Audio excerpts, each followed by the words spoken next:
add my thanks and my welcome. How many people here are Wayne State University students? Right? Again, not surprising, a big crowd. And on behalf of Wayne State, welcome Osama to our campus. I actually will reflect a little bit about why I do this kind of work. And I work at a university, and I'm very happy to be on a member of a faculty, in part because I think universities have an incredibly important role in our societies. I also believe that this university at Wayne State has a particularly important role when it comes to thinking about social responsibility, the role of the United States, the role of universities in dealing with issues that affect the Middle East. And I'm going to speak a little bit about that and challenge some of you in light of this context. It's actually a hard case to talk about because, I'll editorialize, my beliefs, the Orange County prosecutor's conduct is so outrageous, right? And it's so easy to be so outraged, and I think appropriately to be so outraged about the use of that type of prosecutorial discretion in ways that do chill civil liberties, that are part of a larger regional and national pattern that raise questions about disparate treatments of people from different backgrounds. But I want to sort of let that sit for a minute, and I'll come back and express my views on that, because I think there's a whole lot of other things that are very important that this case illustrates, especially for a university such as Wayne State, that I'd like to talk about for a minute. Why are we different and why are we special here? We are an incredibly diverse community broadly. When we think about the African American community, the growing Hispanic community, the growing Asian community, the lesbian gay community. But one thing that makes Detroit and Southeast Michigan particularly important and significant is the long history of the Jewish American community, its activism and creativity in fighting for justice in Detroit. And indeed, some of my biggest heroes, when I think about the lawyers who have really fought for civil rights and social justice, you're thinking of the Goodmans of the world. And that's a huge part of our legacy as a community. We're also incredibly special and important because of the growing role of the Arab American community and the Muslim American community here. And I view that as a challenge to all of us, right? And in some respects, it's a challenge that we're privileged because we're separated a little bit. We're never separated far. And the stories here about how many families overlap, how many people's families are coming, how many people still have members of their community and people they care about in this part of the world.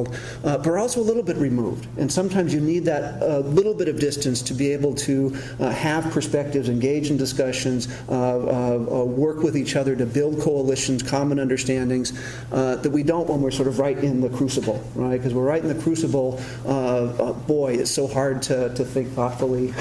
It's so hard to let reason, it's even hard to know what reason is, right? Because these things are so emotionally charged.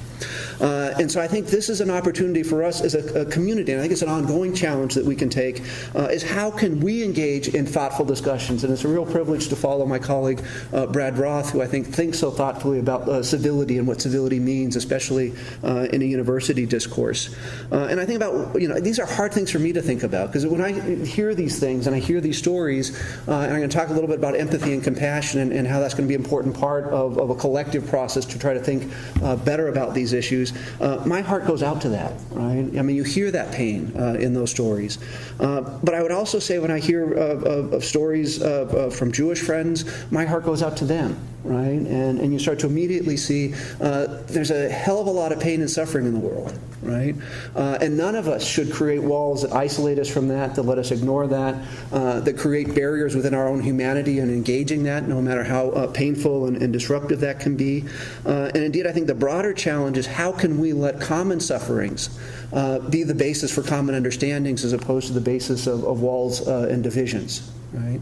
And it might sound very sort of naive and overly optimistic and kumbaya-ish, but it's part of a process. What I want to do is sort of plant seeds, right? Especially plant seeds in our community, because these seeds have a capacity, I think, to grow and take root here in very meaningful ways that they may not take root in other parts. And I really believe that we as a campus and a university here should view part of our collective challenge is to be leaders on these issues.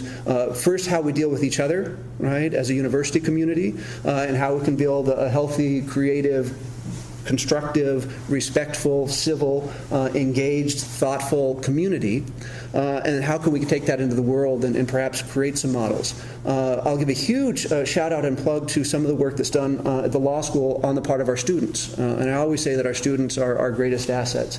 It's become a tradition in recent years where the Muslim American law students, the Jewish Law Students Association, and the Black Law Students Association go on collective tours to the museums showing their various heritages, right, and make an effort to understand and learn the heritage in which each one of these communities come from, which is incredibly rich and incredibly deep, right? And it goes back to what I'm saying, that is only when you can build a common sense of understanding through some sense of compassion and empathy that you have some ability to be moving forward.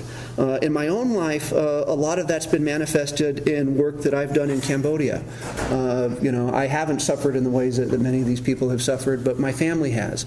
My partner is a survivor of the killing fields of the Khmer Rouge. I've done substantial amount for the last 20 years of human rights work there, where you're sort of engaging one-on-one with some of the greatest atrocities that have happened in the last 100 years. And I think that makes us all better people when we're able to open your hearts to that kind of pain, but then see how that suffering is very common to the sufferings that are felt by people in various communities, including communities here in Detroit and in Michigan. In that respect, I'll just sort of point you to a resource that might be helpful, although I'm not going to dwell upon it. There's a wonderful Buddhist monk, Vietnamese Buddhist monk, Thich Nhat Hanh, who was actually nominated by Dr. Martin Luther King in the 1960s for a Nobel Peace Prize. And he has a wonderful poem called Call Me by My True Names. And it's a meditation about both the victims and the perpetrators of atrocities. And it starts out on a letter he received from a refugee family that had been victimized by Thai pirates, and a young girl being raped and then jumping overboard and drowning herself in the ocean. And he talks about how easy it is to be angry at the pirates, right? And easy at the people who do the harms. And then he engages in this meditation where he does this sort of multiple roles, where he's the girl and talks about what it's like to be the girl, talks about what it's like to be the pirate, right? And what it's like to grow up in the village that creates the conditions that produces these type of things. And it carries forward in a way that I think is one of the tools that we can collectively use to try to do work ourselves on these hard issues. And they are hard issues in ways that can help us prepare to engage in the kind of conflicts, disputes, disagreements that we are all going to do. And you have to do that first at a distance. And that's why I say sort of planting seeds is the notion for today. Because if you try to do that at the last minute, it doesn't work, right? At the last minute, without that kind of deeper practice and long-standing efforts at trying to create these types of environments, it fails. So enough about my sort of motivation for doing this type of work.